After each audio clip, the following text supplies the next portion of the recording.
Vamos a estar hoy en el capítulo 13 de Lucas. Voy a animarlos. Vamos a ver si cambiar esto un poquito. Ahí estamos, ok.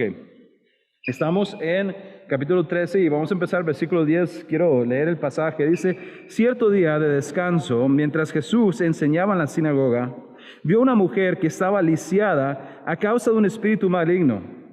Había estado encorvada durante 18 años y no podía ponerse derecha. Cuando Jesús la vio, la llamó y le dijo: apreciada mujer, estás sanada de tu enfermedad. Luego la tocó y al instante ella pudo enderezarse. ¿Cómo alabó ella al Señor? En cambio, el líder a cargo de la sinagoga se indignó de que Jesús la sanara en un día de descanso. Hay 6 días en la semana para trabajar, dijo a la multitud. Vengan esos días para ser sanados, no el día de descanso. Así que el Señor respondió: hipócritas, cada uno de ustedes trabaja el día de descanso. ¿Acaso no desatan su buey o su burro y lo sacan del establo el día de descanso y lo llevan a tomar agua? Esta apreciada mujer, una hija de Abraham, estuvo esclavizada por Satanás durante 18 años. ¿No es justo que sea liberada en el día de descanso? Esto avergonzó a sus enemigos, pero toda la gente se alegraba de las cosas maravillosas que él hacía. Entonces Jesús dijo: ¿a qué se parece el reino de Dios? ¿Cómo puedo ilustrarlo? Es como una pequeña semilla de mostaza que un hombre sembró en un jardín. Crece y se convierte en un árbol, y los pájaros hacen nidos en las ramas. También preguntó: ¿a qué otra cosa se parece el reino de Dios? Es como la levadura que utilizó una mujer para hacer pan. Aunque puso solo una pequeña porción de levadura en 3 medidas de harina, la levadura impregnó toda la masa. Ese va a ser el pasaje que vamos a estar viendo hoy. Y vamos a estar viendo, y creo que tenemos una historia, la historia que arranca este pasaje. Creo que está puesto ahí porque el Señor está mostrando unas realidades sobre las cuales Él va a estar hablando en el resto. Y el título que puse hoy era Un reino. ¿De dónde? Y eso es quizás una de las cosas que Él está hablando en esas 2 parábolas, porque da ejemplos de cosas que son muy pequeñas, pero que crecen más allá de lo que uno pensaría que pudiera esa cosa, la semilla, la levadura. Pero no empezamos con las parábolas hoy. Empezamos con esta situación en la sinagoga, y quería hablar nada más un poquito sobre la sinagoga, porque es un término que nosotros hablamos, decimos, si estamos leyendo en los evangelios y también en otras cartas del Nuevo Testamento, oímos de estas sinagogas. Y simplemente quería hablar un poquito sobre qué era una sinagoga. Y históricamente la sinagoga, y no hay como un consenso completo, pero aproximadamente 300 a 500 años antes de Cristo, se empiezan a establecer las sinagogas. Las sinagogas son lugares de culto, lugares de reunión, lugares en los cuales se hace la lectura del Torá, que son la ley de Moisés, la lectura de los profetas, y también donde se hace enseñanza, donde hay explicación de la palabra de Dios, donde una persona se pondría y después de hacer una lectura, como lo que hacemos hoy, suena familiar. Tenemos una lectura y tenemos una explicación. Y se exponía, y realmente eran mensajes, eran sermones. En algunos casos había oración corporativa. Y había diferentes ámbitos, porque como ven ahí, no es un lugar muy grande. La verdad es que la regla era que si un pueblo tenía por lo menos 12 personas, podían tener, 12 hombres específicamente, podían tener una sinagoga. Entonces, el pueblo no tenía que ser muy grande. Imagínense cuántos, y eso es algo que querían, no es algo que algunos querían y otros no, sino hubiera sido algo que les hubiera interesado a través de los años en el desarrollo, específicamente después de la caída del templo de Salomón. Hay un proceso a través del cual Israel pasó durante mucho tiempo, en el cual la sinagoga se va desarrollando y llega a ser una casa de adoración, una casa de enseñanza, una casa para reunirse. Y no siempre son grandes, como dije, 12. Un pueblo con 12 hombres era suficiente para tener una sinagoga. Y la realidad es que la sinagoga no tenía pastores que eran profesionales específicamente, no es que hubiera una persona que estaba pagada para estar en ese lugar, pero sí había un líder. Voy a ver si puedo usar el término correcto. La persona principal era el archisinagogos. ¿Bien? Sí, creo que es una palabra griega, ¿no? Archisinagogos. Entonces era el encargado de la sinagoga. Y esa es la persona que hubiera sido la persona que estaba a cargo de pedir a diferentes personas hacer diferentes cosas. Y si usted ha escuchado, ha leído a través de los evangelios, ha oído de esas instancias. Más bien, acabamos de oír de una. Y son instancias en las cuales vemos a la persona que está arriba, que está enseñando, hubiera sido invitada por el archisinagogos, por el encargado de la sinagoga, para dar la palabra y expandir. O sea, expandir no. Es la palabra, estoy pensando en una palabra en inglés y la traduje. Explicar. Para poder explicar lo que la palabra estaba diciendo. Y a través de los evangelios vemos a Jesús haciendo esto varias veces. Y eso es seguramente lo que está pasando hoy. Y la interacción que ocurre es con este archisinagogos, con este líder de la sinagoga. Tengo aquí otro dibujo de lo que hubiera sido. Muchas de las sinagogas no eran edificios dedicados solamente a ser una sinagoga, sino que, creo si esto funciona aquí, puedo mostrarles. Aquí vemos, aquí está la reunión. Está funcionando, ¿no? Okay. La reunión. Pero aquí son habitaciones. Entonces, había muchos casos en los cuales, seguramente más en pueblos pequeños, en los que tenía doble propósito. Interesantemente, hay mucha conexión entre cómo se hacía la vida en la sinagoga a cómo los primeros cristianos hicieron la vida al principio. Porque la iglesia no empezó con lugares propios. El hecho de que nosotros alquilamos aquí los sábados no es nada nuevo. La iglesia empezó así.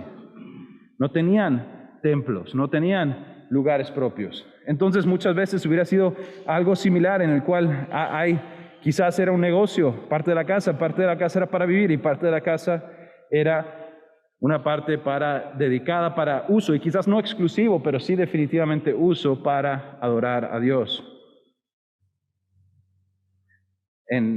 Estudiando un poco vi que en Jerusalén solamente piensan que había unas 470 sinagogas. Imagínense, era algo que era muy común, que hubiera muchos. Entonces habría grupos, y eso imagínense si en Jerusalén había 470, en Israel, ¿cuántas había? En Galilea, donde Jesús está pasando la mayoría del tiempo, ¿cuántos lugares había para que Él llegara y compartiera la palabra de Dios?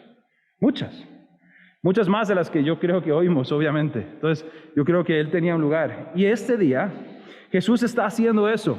Jesús ha habido una lectura y está hablando, está comunicando, se está enseñando, y está enseñando acerca del reino de Dios, porque en esta parte de su ministerio está hablando de eso. Y Él ve a una mujer que está encorvada.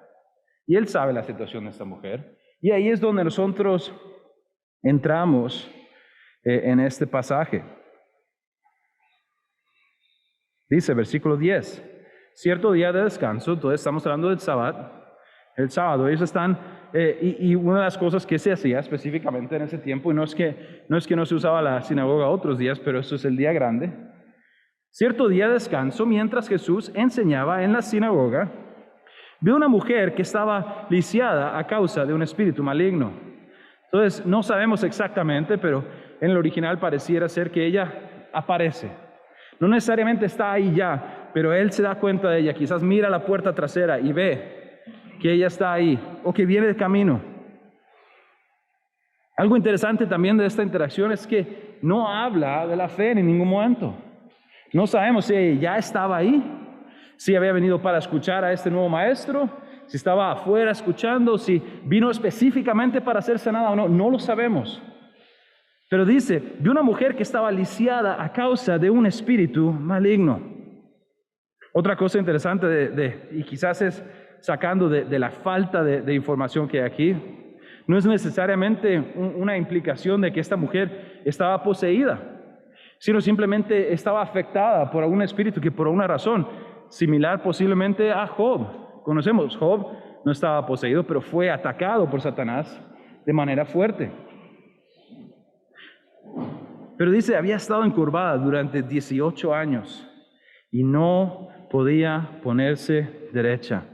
Yo pienso en eso y yo creo que si pregunto, si usted le ha pasado o conoce a alguien que se agachó, hizo, ¡oh! ¿Cuántos conocemos a alguien que le ha pasado eso? ¿O le ha pasado a usted?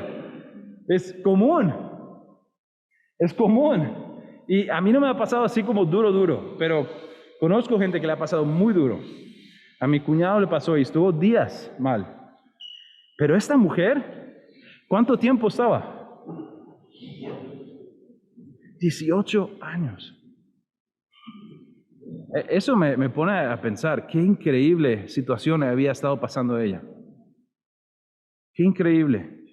Cuánto sufrimiento, cuánta dificultad en una cultura en la que muchas veces, y sí sabemos por la Escritura, que la idea de que si era realmente, quiero decir que el hecho es que no es solamente que una vértebra se le torció, sino había algo espiritual ahí y la gente lo sabía seguramente.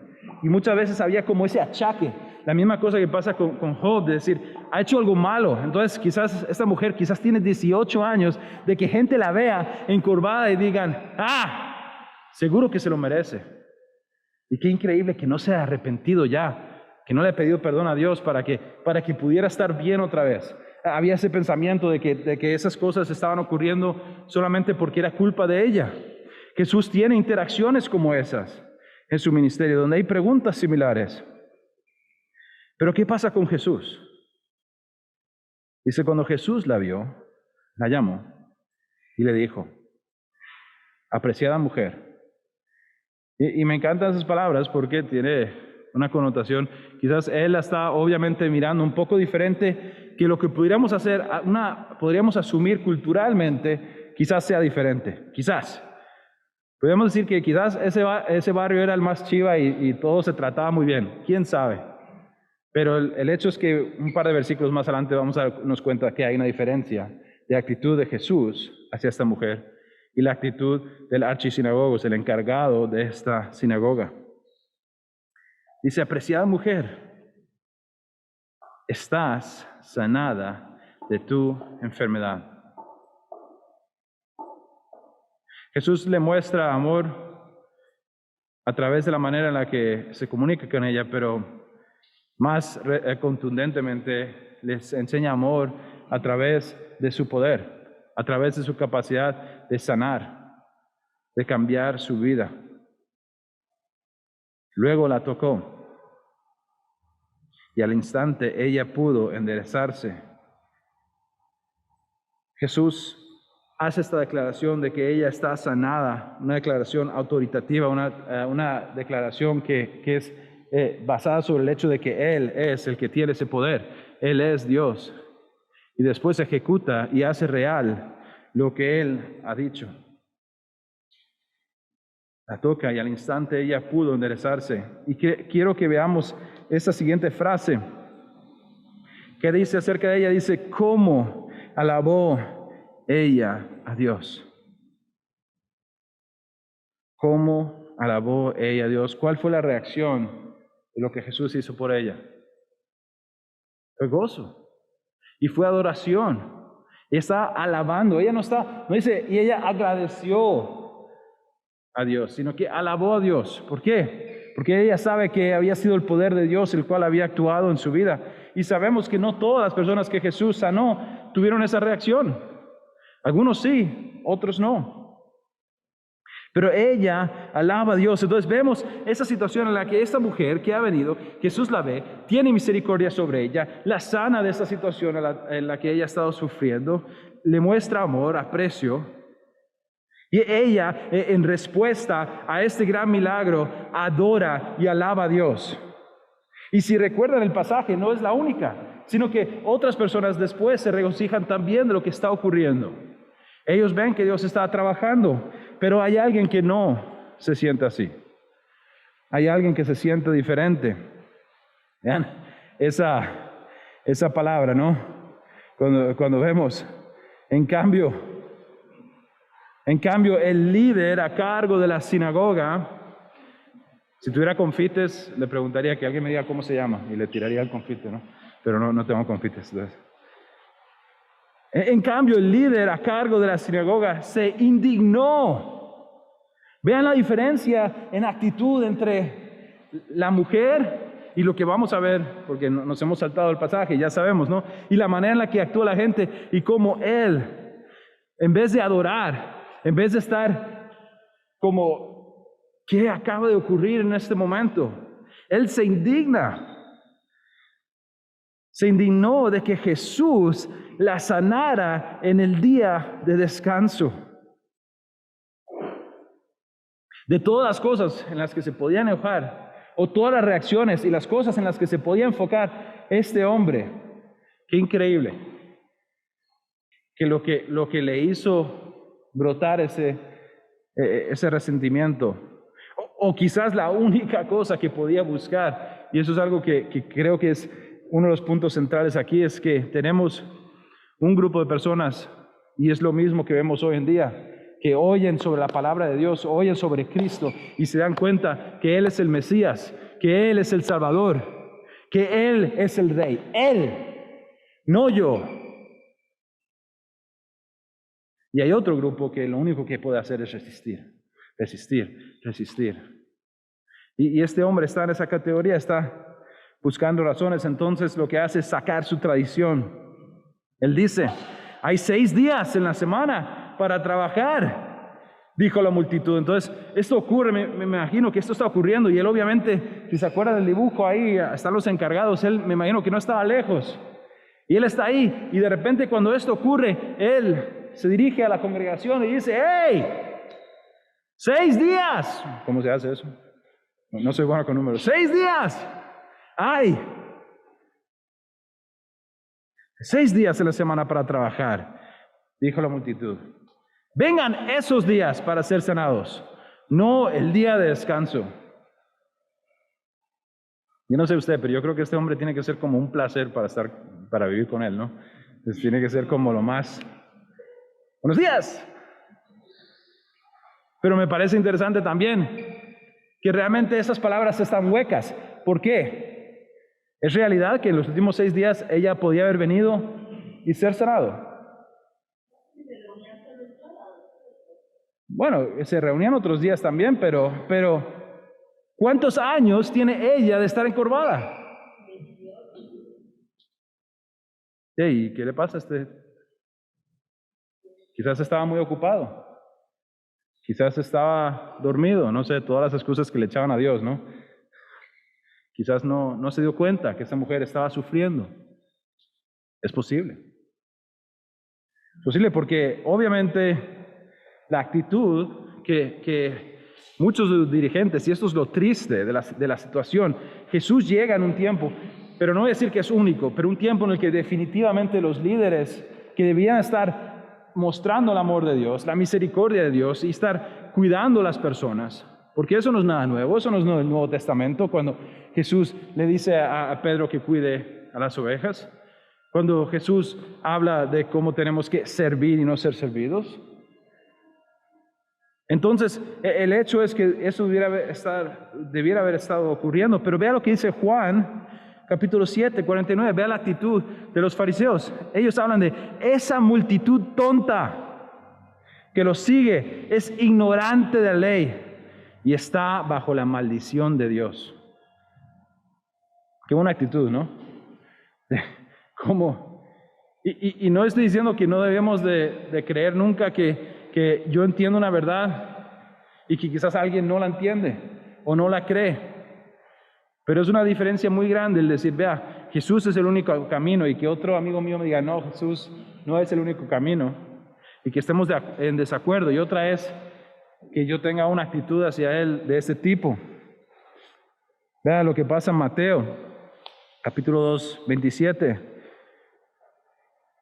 Jesús había sido confrontado con hacer cosas el día de descanso, pero Jesús ya había dictado esta realidad que no era nueva, sino Él estaba recordándoles. Después Jesús le dijo, el día de descanso se hizo para satisfacer las necesidades de la gente y no para que la gente satisfaga los requisitos del día de descanso.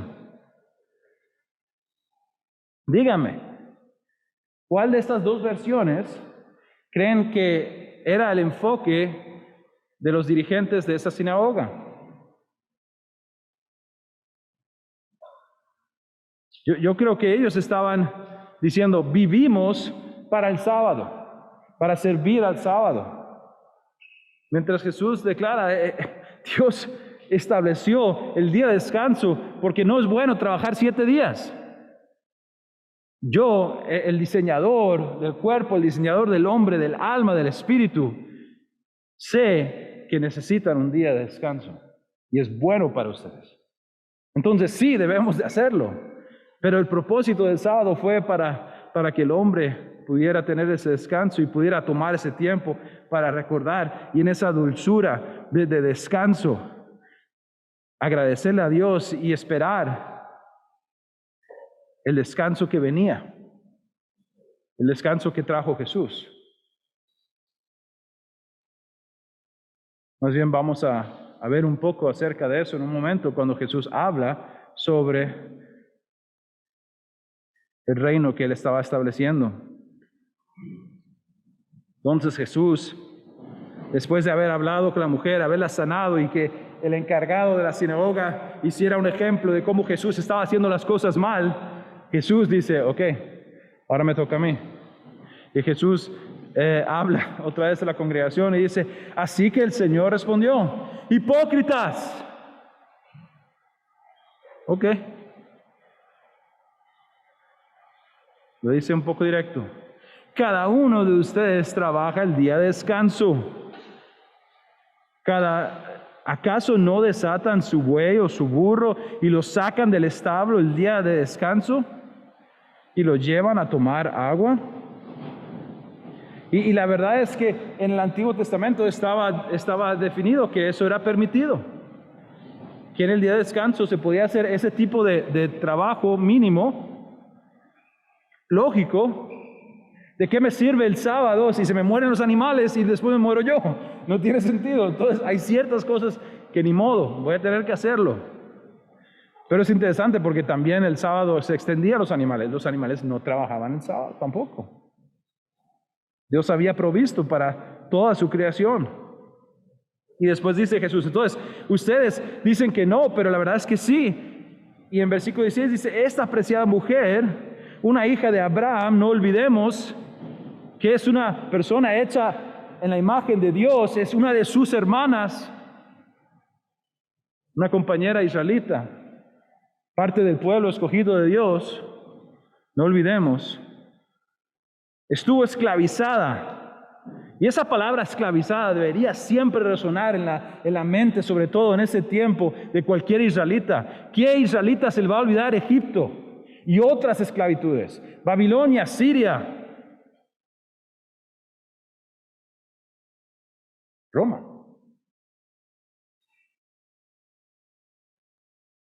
Pero en vez, lo que unos hermanos están haciendo hacia otros hermanos es agarrar cadenas y ponerlas encima y encima. Y en vez de amar e intentar servir y ponerse a la par y decir, vamos para adelante, lo que están haciendo es haciendo imposible la vida y despreciando la vida. Esta apreciada mujer, una hija de Abraham, estuvo esclavizada por Satanás durante 18 años. ¿No es justo que sea librada aún en el día del descanso? Creo que es un ejemplo muy, no sé si podemos hacerlo aquí, voy a intentarlo, disculpe, si no, aquí, desatan al burro, lo sacan, terrible, disculpe. ¿Y después qué? Ella. Ve la comparación, ustedes desatan a sus burros y a sus bueyes, pero no dejarían que ella fuera desatada de la esclavitud en la que está viviendo. ¿Qué les pasa? ¿Dónde está el corazón?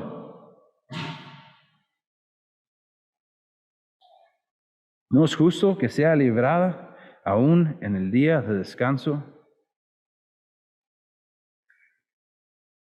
Así que el Señor respondió, versículo 17, esto avergonzó a sus enemigos.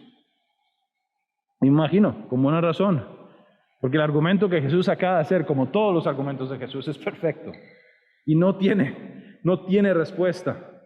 No pueden decir, pero, no, solo la dureza de su corazón, pero la verdad es que lo que Él ha dicho es correcto. Ellos tratan mejor a sus animales que a la gente que están encargadas de amar y de cuidar. Esto avergonzó a sus enemigos, pero toda la gente se alegraba de las cosas maravillosas que hacía. Les voy a ser honesto, cuando leí este pasaje por primera vez, y cuando estaba preparándome, quizás segunda, todavía como que tenía como un jajajaja, como que la gente se estaba alegrando de la paliza que Jesús le dio a ellos, ¿no? Luego leí un poquito más atento. Creo que el enfoque aquí es que como ella adoraba a Dios por lo que Jesús hizo, ellos también. Que quizás es peor porque al final de cuentas estos hombres que debían estar encargados y estar glorificando a Dios y estar viviendo bien su propósito, quedan relegados a un trasfondo, no porque no tengan valor, tienen valor, pero ellos en la manera en la que están viviendo, la manera que están sirviendo o faltando al servicio, son relegados. Y la gloria, como siempre, debe ir al Señor.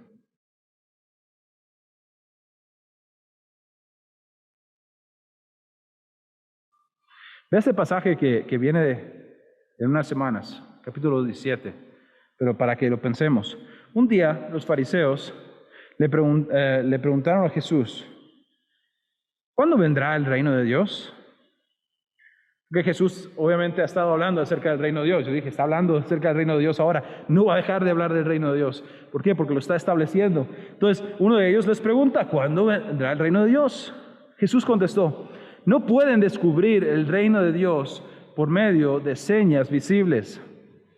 La expectativa era que algunas cosas iban a ocurrir, iban a montar y se va a montar un chinamo del reino de Dios. Iban a empezar a establecer, iba a haber guerras, iba a haber victorias, iba a haber reyes, líderes, banderas, caballos.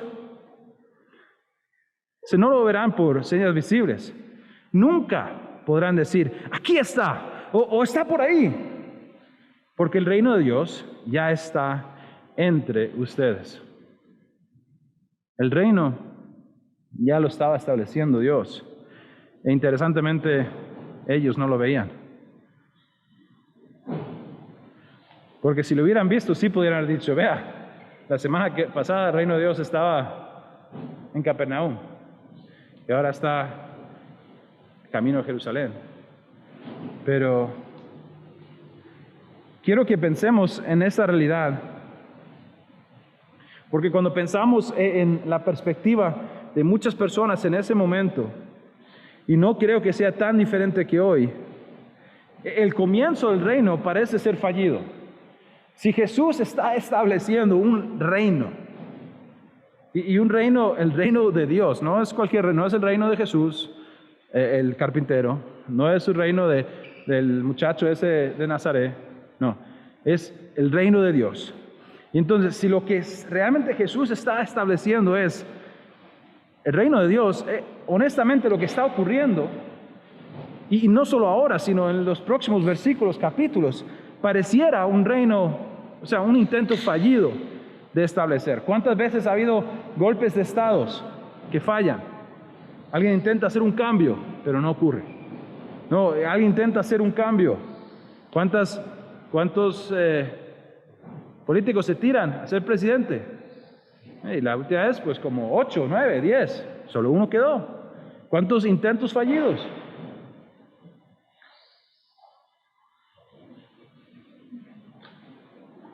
En su cúpula, 12 hombres. Entre ellos la mayoría no son ni siquiera estudiosos. Muchos son pescadores. No se llevan entre sí. Además, ¿será posible que Jesús es tan malo en elegir sus seguidores que uno de ellos le va a traicionar?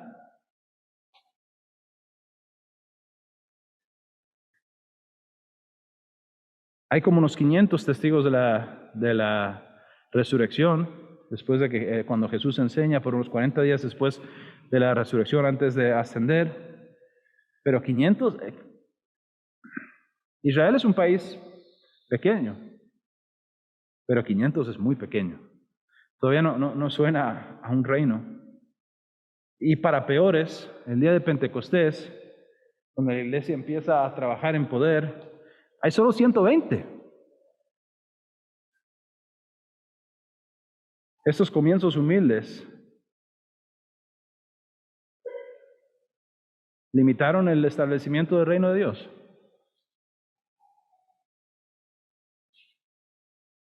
Otra pregunta sería, otra manera de preguntarlo es, ¿Jesús falló en establecer el reino de Dios? No. Pero la realidad es que sí comenzó muy humilde. Comenzó como estas dos parábolas que estamos a punto de ver. Comenzó primero, dice, entonces les dijo, ¿a qué se parece el reino de Dios? ¿Cómo puedo ilustrarlo? Es como una pequeña semilla de mostaza que un hombre sembró en un jardín. Crece y se convierte en un árbol, y los pájaros hacen nidos en las ramas. Tengo un par de ilustraciones aquí. Uno es un dibujo de el tamaño de una semilla de mostaza, y si es pequeño. Ahora, porque diferentes pasajes hablan de que siendo la semilla más pequeña ha habido controversia. Pero la semilla de mostaza no es la semilla más pequeña, cierto, pero sí es la semilla más pequeña que se cultiva. Flores, hay flores, bueno, y también, se cultiva el tabaco, bueno, eso es en América, más pequeño, no la semilla, pero ahí, en Palestina, eso era como la semilla más pequeña que se cultivaba, que la gente conocía. Y luego siempre el argumento, pero es un arbusto, no es un árbol. Técnicamente quizás, pero lo que Jesús dijo es cierto. Y mide más de 2 metros a veces, ¿no? Y entonces tengo ahí un dibujo, y no era el más grande que podía encontrar porque no quería ser como sensacionalista, sino es como básico, un buen arbusto, ¿no? Pero vea lo que dice él, es como una pequeña semilla de mostaza que un hombre sembró en un jardín. Crece y se convierte en un árbol, y los pájaros hacen nidos en las ramas.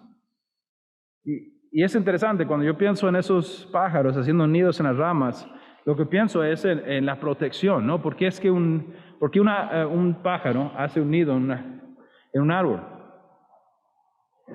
Es similar razón por la que nosotros nos gusta tener un lugar donde podemos resguardarnos del clima. Podemos tener un lugar que es seguro, donde podamos cerrar las puertas, y eso es el ejemplo, es algo que crece, pero ¿cómo empieza? Como algo pequeño, como algo diminuto, y crece a ser algo tan grande. Definitivamente exponencial, y eso es algo que quizás podemos ver fuera, y digo influencia externa, porque no solamente lo que en los últimos 2000 años ha hecho el reino de Dios, no solo afecta a las personas que son creyentes, sino afecta a las personas alrededor de ellos. Ha sido, ojalá, de bendición.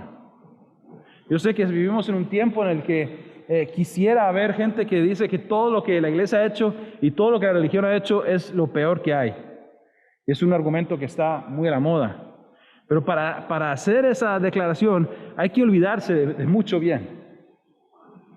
Creo que aquí tenemos por lo menos a una profesora que enseña en una escuela establecida por un grupo de fe que seguramente ha hecho mucho bien. Históricamente, los grupos de fe han hecho mucho para la educación, mucho para establecer hospitales, mucho para ayudar a las personas. Que hay abuso, vea, lo estamos viendo en el pasaje anterior, ¿no?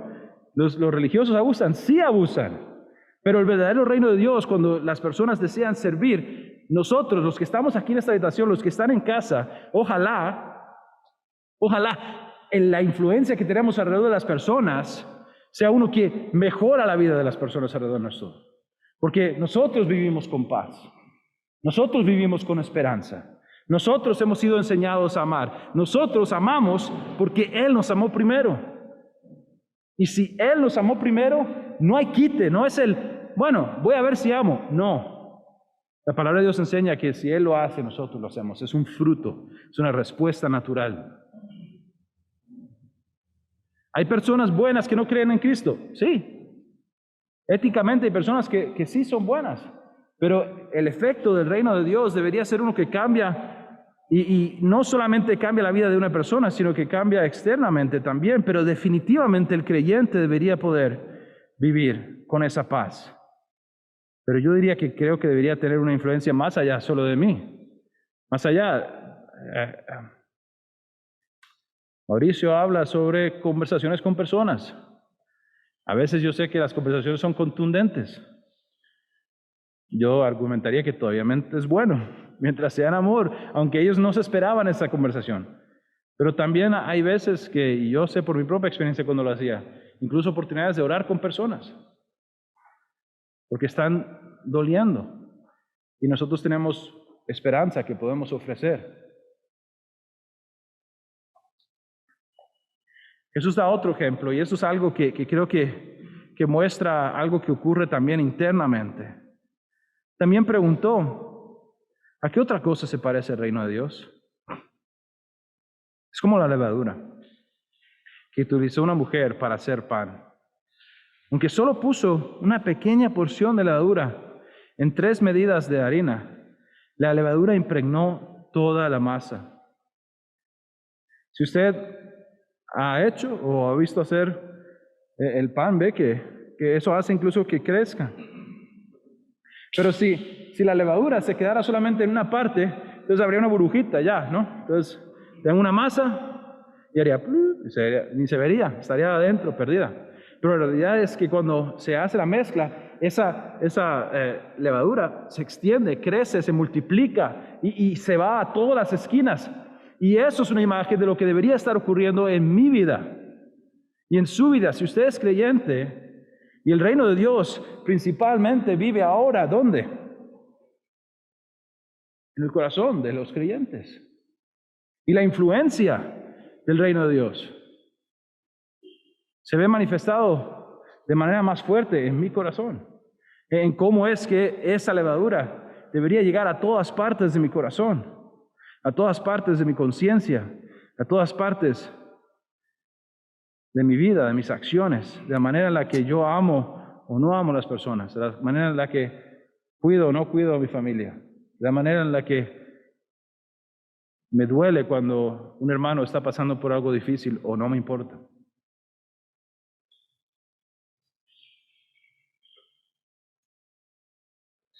Y se pone un poco en 3 porciones, pero que la levadura impregnó toda la masa. El reino de Dios empieza. Y yo sé que estas personas que estaban ahí ese día jamás podían imaginarse lo que Dios iba a hacer a través de Jesucristo. Mucho menos lo que Dios iba a hacer a través de la iglesia que iba a establecer. Y que 2000 años después, aún con todas las oposiciones que ha tenido desde el principio y tendrá hasta el fin, la iglesia de Jesucristo, de que el reino de Dios ha sido establecido y está creciendo. Y un día sí se manifestará como ellos estaban esperando. Ellos conocieron a Jesús humilde, pero un día conocerán a Jesús como el Rey de Reyes y Señor de Señores. Quiero acabar el mensaje de hoy simplemente mirando este otro pasaje que para mí habla sobre cómo Dios trabaja a través de nosotros, porque la realidad es que yo soy como esa mujer encorvada. No soy una persona especial o excelente, no soy una persona y así es como Dios trabaja. Él nos usa a todos y tiene propósito. Y va a hacer que su magnificencia y su gloria sea vista a través de todo el mundo, a través de personas como nosotros, seamos quien seamos. Dice, versículo 26, recuerden, amados hermanos, Pablo está hablando aquí a la iglesia de Corinto, dice, amados hermanos, que pocos de ustedes eran sabios a los ojos del mundo, o poderosos, o ricos, cuando Dios los llamó. Él deja como una cosa clara: hey, Dios no los eligió a ustedes, no empezó a trabajar con ustedes porque eran lo mejor de lo mejor, o porque la gente iba a decir, uy, yo voy a seguirle a él, porque él es un, ¿cómo se dice? Influencer. Es un influenciador, porque yo lo sigo en Instagram. Ah, sí. Ah, entonces si eres cristiano, yo también. No, le está diciendo a la inversa. Usted a nadie lo sigue, tiene números negativos en su Instagram. A usted quizás lo cancelaron. Dice versículo 27, en cambio, Dios eligió lo que el mundo considera, ¿qué? Quiero oírlo. Ridículo. Lo que el mundo considera ridículo, para avergonzar a los que se creen sabios. Eso es también lo que ocurrió ese día, en el pasaje de hoy. Las personas sabias, a los ojos del mundo, fueron avergonzados ese día. Los que se creen sabios, y escogió cosas que no tienen poder para avergonzar a los poderosos. Piense en esa declaración: cuando Jesús nos escoge, va a hacer una obra con nosotros, va a trabajar con nosotros, nos va a usar para construir el reino de Dios. Pero no porque somos chiva, no porque tenemos una educación demasiado sofisticada, no porque tenemos influencia enorme, más bien porque su poder va a ser manifestado a través de nosotros. Más bien porque la gente va a decir, ¿cómo ocurrió eso? ¿Cómo pudo él hacer eso? ¿Cómo pudo ella hacer eso? Porque es que yo tengo toda esta influencia, y no es decir que las personas que tienen influencia no hacen cosas. Claro que hacen cosas, pero en el propósito de Dios, Él no está buscando necesariamente a un montón de personas que por su poder o su prestigio o su influencia van a hacer las cosas. Más bien, lo va a hacer con nosotros. Ojalá no nos ofendamos ninguno si nos meto en la canasta de los que no realmente tenemos mucha influencia. ¿Por qué? Porque cuando Dios me usa a mí, ¿quién recibe la gloria? Dios. No tiene sentido. Tiene sentido de que algo sea hecho, algo maravilloso ocurra en nuestra iglesia. Ese grupillo de personas que no tienen ni su propio lugar, que a veces nos hacen echados. Es un mal ejemplo, pero Dios quiere usarnos. Versículo 28, Dios escogió lo despreciado por el mundo, lo que se consideraba como nada, y lo usó para convertir en nada lo que el mundo considera importante. Versículo 29, para que nos quede claro, como resultado, nadie puede jamás jactarse en la presencia de Dios. Todo lo que Dios quiere hacer va a ser por su poder, para su gloria. Ojalá nuestra petición sea lo que tengo aquí abajo. Dios, úsanos. Por favor, úsanos. Como sea. No soy nada, no soy nadie. Pero al menos que Pablo y Jesús estuvieran muy equivocados, parece que esa es la manera en la que opera Dios. Porque cuando Dios trabaja a través de sus hijos y sus hijas, es cuando Él muestra su poder para el mundo. Ojalá nosotros tengamos el deseo de ser usados. Quizás me he oído dar ese ejemplo, pero es algo que siempre está en mi mente, y quizás está en mi mente porque sé que es muy fácil para mí quizás no estar en esa posición que debiera estar, pero mi deseo es que si el Señor tiene... A mí me gusta trabajar con madera, entonces tengo herramientas. Tiene un montón de herramientas. Hay algunas herramientas que están atrás y abajo en una bolsa y no sé ni que las tengo y están empolvadas porque nunca las uso. Pero hay otras que uso todos los días.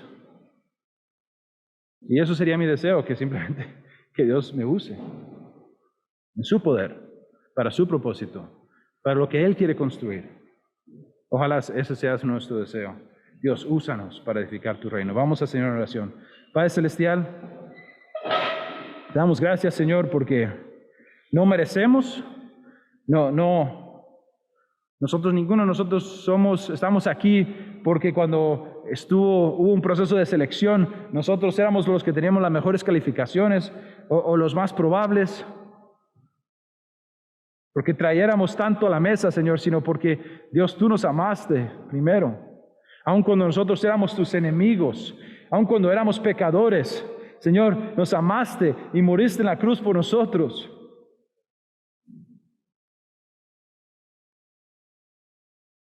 Y jamás podremos entender por qué, Señor, por qué. Pero Dios, si tú nos has salvado, si tú nos trajiste la cruz, Señor, si tú, Señor, has hecho una obra en nuestros corazones, Dios, si podemos tener fe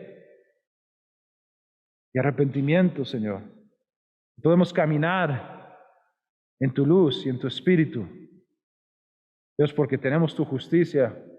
Dios, creo firmemente que hay un propósito para eso. Dios, debemos de darte gloria.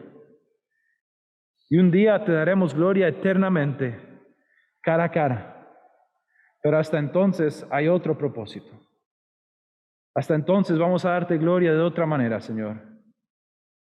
Y como un hermano mencionó hace unos días, Señor, en un mensaje, uno de sus propósitos, Señor, es que hay personas, hombres, mujeres, niños y niñas, que no te están adorando todavía, Señor, y tú deseas usarnos a nosotros, a cada uno de tus hijos e hijas que están en esta habitación, para tener una parte en traer a esas personas y que ellos se conviertan en adoradores de ti. Dios, pero quiero que comience conmigo. Quiero que comience con nosotros. Que nosotros realmente te adoremos y tengamos un deseo de ser usados de la manera que tú deseas. Y Dios, te pido que si hay alguien en esta habitación o en la conexión de internet, viendo este video, Señor, que no ha entregado su vida completamente a ti, Señor, que no tiene la paz que sobrepasa el entendimiento, esa paz que nos promete San Juan. Señor, que hoy sería el día que los llamarías, Señor, a la salvación, que hoy sea el día de la salvación, que hoy sea el día que regresan a Dios. Los clamamos y pedimos misericordia de esa forma, Señor. Trabaja a través de tu palabra, a través de tu Espíritu, Dios. Mueve los corazones de personas que no creen y de tus creyentes, Señor, para que nunca seamos iguales. Pues te agradecemos la oportunidad de venir, estar ante tu presencia, estar reunidos, escuchar tu palabra y escuchar al Espíritu trabajar en nuestras vidas. Dios, trabaja, reina en nosotros. Te pedimos por esas cosas, en el nombre de Jesús. Amén.